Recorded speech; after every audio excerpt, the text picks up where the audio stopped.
So right now, you're thinking, holy shit, my top's not working.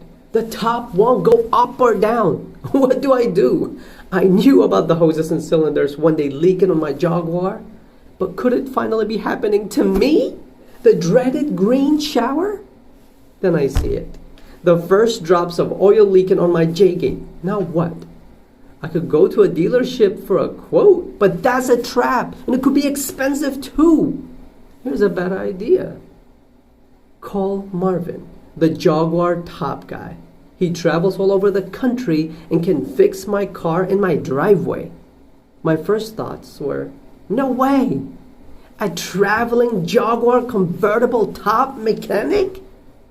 I was skeptical, so I called Marvin and asked for references.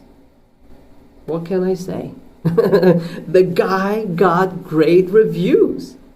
One reference said, check this, Marvin was professional, clean, and finished his car in about 4.5 hours and was about 60% cheaper than his local dealership. Not to mention his 5-year warranty on parts and labor.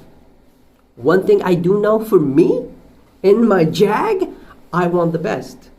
And what's best for me and my wallet is to call Marvin, the Jaguar top guy.